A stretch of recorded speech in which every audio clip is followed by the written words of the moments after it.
So folks, in this video, we've got some custom cards for United in Stormwind, and I have to say, some of these seem like they could just be in the game tomorrow. I wouldn't be shocked if these got revealed in the reveal session next week. So great job out there, all of you, making some sweet custom cards this time around. We got some real spicy stuff. So let's start it off here with Stone Mason Edwin from Chimichangas. And this would be a rogue legendary featuring tradable 3-mana 2/2. Edwin, that sounds familiar, right? Gains +2/+2. Wait a minute. But instead of gaining it on for every other card played in a turn, like OG Edwin, this will gain it every time this card was traded. So essentially here, if you don't remember the keyword tradable, if you want to, you can choose to drag a tradable card back into your deck for 1 mana, and it will draw you a new card. So you can just keep cycling Edwin back into your deck for 1 mana, and every time you do that, you get to see a new card, which is awesome. And you also give your Edwin +2/+2.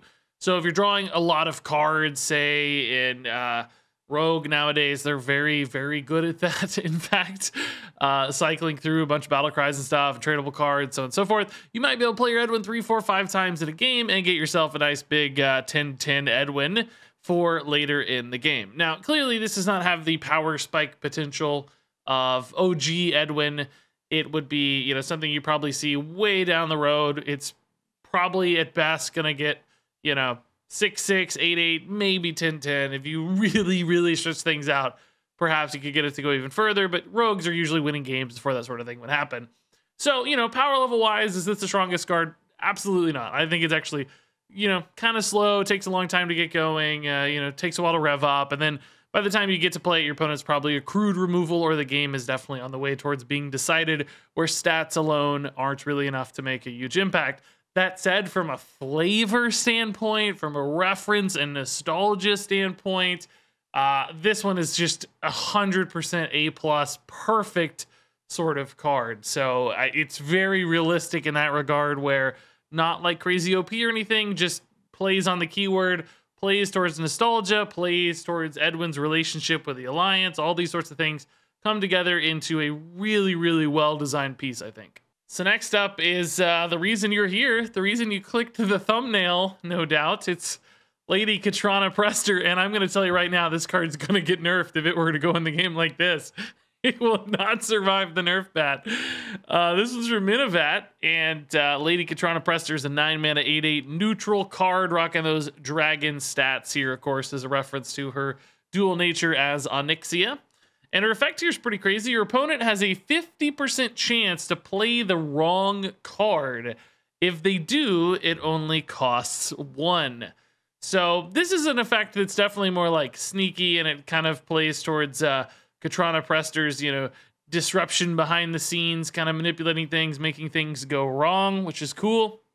Different side of the character for sure. So you plop this down, your opponent says, oh my god, I gotta use a Twisting Nether on this to clear it because you've just developed such an enormous board. And they tried a Twisting Nether, and crap, I accidentally cast Ticketus instead and destroyed 5 cards in my deck. And then they're like, oh crap, it only costs 1, that's fine. I'm gonna try the Twisting Nether again. And they go for the Twisting Nether a second time, and it's like, ah crap, I played Jiraxxus. And it's like, well, 1-mana Jiraxxus isn't bad, but I'm running out of opportunities here to play Twisting Nether. And they go for Twisting Nether a 3rd time, and they whiff again, right? Like, maybe they finally get the Twisting Nether.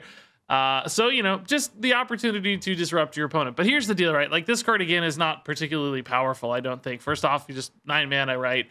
Doesn't do anything right away.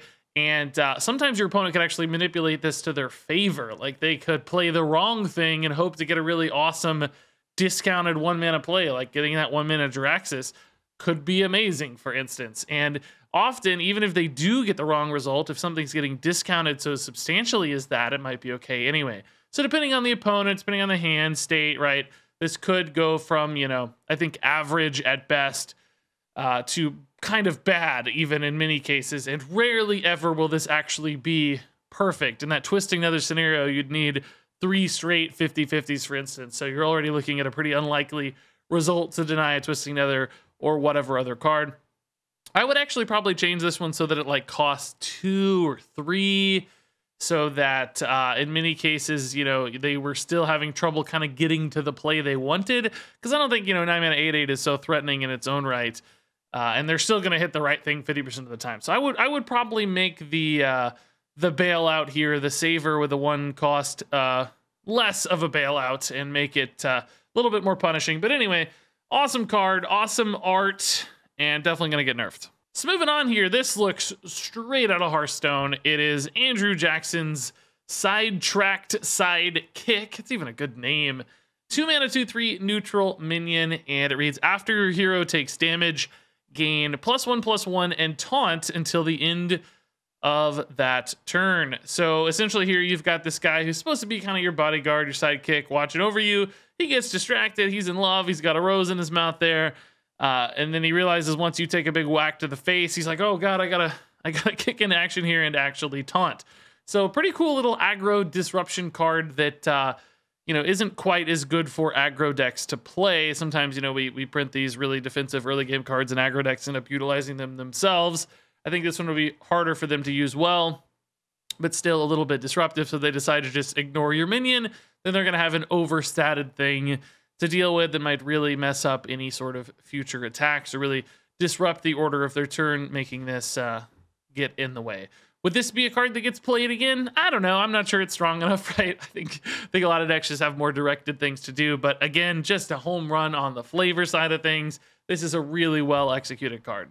So next up here is the Disposable Guard from Flavi, and it's a 2 mana 0/2 warrior minion. It's tradable. It's also got taunt, and it reads, when you trade this, summon a copy of this. So essentially here you've got this kind of cycling minion that draws you a card while also depositing a 0/2 taunt for essentially 1 mana. And that's really cool, and I actually think sort of good, too. Oh, yeah, and I forgot to mention for this one, it was confirmed by Celestalon that cards being traded back into the deck do retain enchantments, which means if you hand buff this guy, the copy is going to be hand buffed. So if you like get multiple conditionings or bulk ups on this, you keep cycling it in every time, you're going to be summoning like 2 4s. Or 4 6s or whatever else, right? It's going to keep getting bigger and bigger the more you hand buff it. So you're going to start summoning some pretty crazy buffed taunt bodies, which is just a really cool way to utilize this. And wouldn't normally be possible. Usually when stuff goes from hand to deck, it loses enchantments because it's crossing zones in a backward direction. But tradable, I guess, has a special use case specifically where it's likely to retain buffs, which might actually make this card a little too good, but actually still super awesome. All right, so next up here, this card, man, I don't know. This is another one. I don't think the balance on this is particularly great, but man, is it cool. It's called Valley of Heroes from a flag, and it's a 7 mana neutral spell. And I don't know if this was intended to be neutral. You know, we don't have a lot of neutral spells in Hearthstone. They're always just tokens and stuff. We did get some neutral weapon action finally. But I'm cool with it. It's a pretty generic, neutrally sort of effect, so whatever. But it reads, discover legendary minions from the past until your hand is full. If you don't know Valley of Heroes, it's kind of that little bridge in front of Stormwind with the statues of the old, iconic, awesome heroes of old for the Alliance, featuring a few characters we've actually already seen in Hearthstone. But, you know, this is great. You got statues there. It's old-timey, so you're discovering minions from the past. You're recalling the great deeds of the legendary minions of old as you walk into the gates of Stormwind. And that's awesome. Like, that's really flavorful. Of course, this card is just, like, crazy value because you're discovering the minions. So you're actually going to get a handful of potentially really sick cards because you can pick ones that are either higher value or do specific things, or just, you know, get rid of the Lorewalker Chose or whatever that might be in the pool. So it's probably too good as just a raw value card. You know, this is going to go in like every control priest or control warrior deck and just generate a mountain of stuff, which is really not what we're looking to do these days in Hearthstone too much. So is this card welcome? I don't think so. Is it balanced? I don't really think so. Is it freaking cool? Yeah, I would love a card like this. I absolutely want to play this in every deck. It's awesome. I love the idea of minions for the past, and I love giant, big, awesome value cards like this. So, you know, not good for the game, but sign me up anyway. Speaking of signing up, let's talk about our sponsor for this video. It's G-Round. If you don't know G-Round, it's a really cool platform for testing games early. Every week, a new series of games will be on offer. You hop in, you test them out, share your thoughts, get some rewards along the way, and have a real say on the future of games that you might want to play. For instance, I just checked out this game, Heart of Muriet, which seems like a really promising real-time strategy game with a cool voxel art style, just crazy big armies and all kinds of magical shenanigans. But there are games of all genres and all kinds to keep you entertained. So check the link in the description to go grab the G-Round launcher, hop into the game of your choice, fill out a quick survey with your thoughts, and make a real difference in the future of games. All right, so now moving on, we've got our first quest line of the video, and I got one more after this as well. This one comes from Sam Pham Designer, and it's Brewcons quest line. As you can see, Sam Pham didn't go to the trouble of getting a lot of unique art here, but we'll forgive that. There's not much art featuring these mercenary characters. So up first on the far left would be the initial part here, Storming Winds, that kicks off the quest line. You'd overload 4 mana crystals to discover a card with overload, which is pretty cool. Like overload synergy stuff. You got Shock the Stockades. I like the rhyme there is fantastic. Overload 5 more mana crystals and then unlock your overloaded mana crystals. So that's pretty good reward. Getting a freebie there. And then Power Over Surging is the third step. Overload 6 mana crystals and get Surge Master Brewcon, who of course is a 5 mana 7/7 with Battle Cry. For the rest of the game, your cards with Overload deal that much damage to all enemies instead. And I think this is a very, very possible outcome for what the real Shaman card could be. We don't know for sure that it'll be overload based, but this is right in line with the other questline rewards.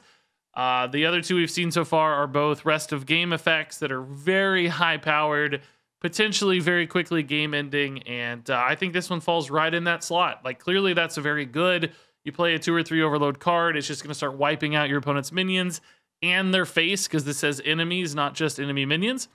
So, you know, it's not going to take too many overload cards to just whittle your opponent down and just overwhelm them by removing everything they do very, very efficiently, because you're just playing great cards and the overload suddenly has, you know, a ton of bonus potential. So I think that's very realistic. Great overload synergy card. We might actually finally see kind of a real overload shaman deck if something like this were to be in the game. So I think this one looks pretty close to perfect. It's hard to envision exactly how many overloads you need to get these things going. Maybe it's not enough. Maybe it's too many. I don't know. But as far as I'm seeing, I think this one looks pretty darn realistic and fairly balanced as well.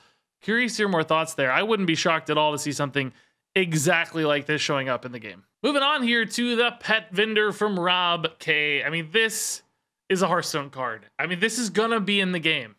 It's not, but it could be. None of us would think twice. The art is perfectly Hearthstone-y and new. It's the colors on the snake match the hunter card perfectly. The cost and the effect seem so realistic, and it's thematically absolutely perfect. He's selling pets, so your beasts become tradable. I mean, did Rob K get a sneak peek at the real cards? Because this is a real card. I mean, I wouldn't think twice if I saw this revealed next week. So yeah, it's a 2-mana 1/4 beasts in your hand are tradable, and that's awesome. I mean, you're selling pets, so basically you have the flexibility. Any beasts you don't really like or don't care about, you can cycle them into your deck and get something more. If you have a lot of beasts in your deck, you could just like get a new one and cycle that one as well. This is so cheap that it leaves you plenty of mana to pay that 1 mana tax on tradable stuff, so you can still just dig through for the right sorts of things. I don't know what deck exactly would want to do that necessarily. Like, I don't know what you're looking for. Maybe you're just trying to find some burst damage late in the game, a specific beast. I don't know. We have other ways to kind of like tutor beasts and stuff, so you're probably looking for something else. But it's cool. It doesn't have to be envisioned in a deck right now. It just has to be a cool card design, and this one is absolutely freaking perfect. So moving on here to Magic Milk's quest line for Scabs and Rogue. It's called Change in Jobs. Questline, trade 3 cards. And reward, reduce the cost of cards in your hand by 1. Then you get hired help, trade 4 cards. I don't know that there are going to be enough tradable cards to do these sorts of things, but you can trade the same one multiple times. So might be hard, but we'll see how many tradable cards we get as well. Anyway, the reward for that is drawing 3 freaking cards. That's awesome. And reduce their cost by 2. So in total at that point, you've drawn 10 cards already after you finish that. That might be a lot. Finally, information gathering gives another trade 5 cards, but you got to do it in a single turn this time.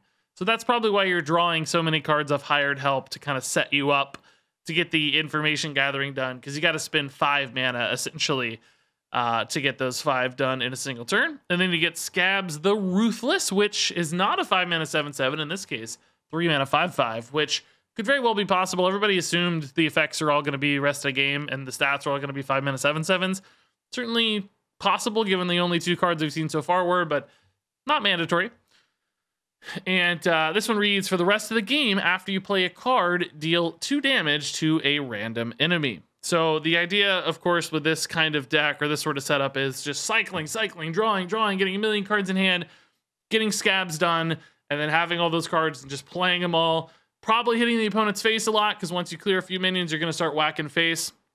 Maybe deal 10, 15, 20 damage. I guess never 15, 16 or 20 damage in a single turn off all the cards in hand or over multiple turns. Clear your opponent's board. Very kind of similar in a lot of ways to the Brewcon, but you know, chipping away 2 damage at a time to random stuff. But this is really cool. This feels very realistic for Rogue. They like cycling. They like playing a lot of cards. We already see them doing this right now. This would just be a way to do that with tradable, getting supported 1 extra little step there.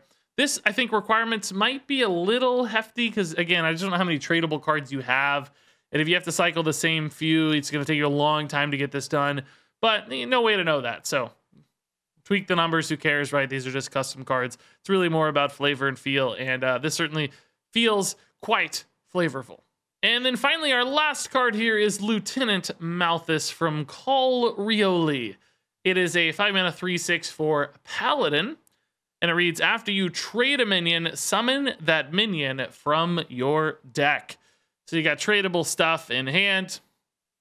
You plot Malthus on board. You spend 1 mana to trade in whatever various minion, and you're going to draw a card. And then also Malthus is going to summon that minion for you.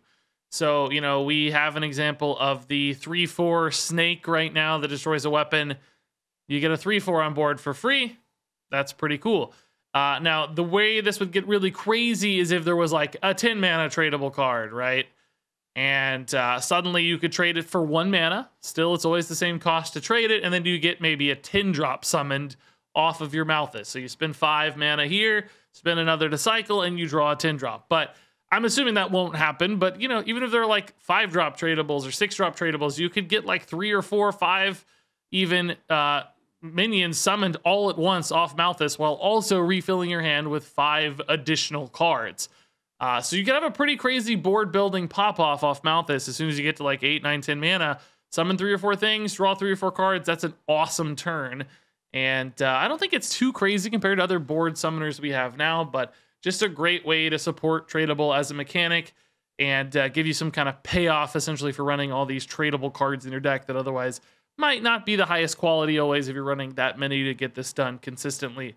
But that would be a really sick turn, and craziness potential is high depending on how high cost and high statted tradable minions eventually get up to. But even in the case of low cost stuff, still pretty fun way to build out a big board, maybe stabilize in the late game. So I like this one quite a lot yet again.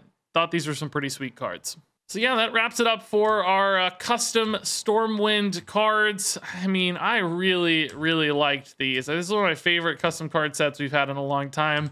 Not always the highest power level cards, for sure, but that's the thing that nobody cares about, right? Like, numbers can be tweaked, right? We can adjust the cost. Like, we don't get to playtest this stuff when we're making cards. Nobody knows what the exact right number is because we don't get a lot of hours figuring it out, but it's getting the stories, getting the feel, getting the cool mechanics, the great moments captured, and I think these cards did that really well. Playing off tradable in particular very, very well. Seems like most people were inspired by that one quite a bit. So yeah, thanks for submitting these cards, all of you who did, and more. There were some other great ones that didn't get included too. That said, of course, check the description down below for the next round of submissions. I actually want you to make hero cards based on our mercenaries. It was teased that might be something we see in the 3rd expansion of the year, so let's just go ahead and get it out now. That said, thanks much for watching. Shout out to our sponsor. Be sure to check the link in the description for that one. And until next time, game on.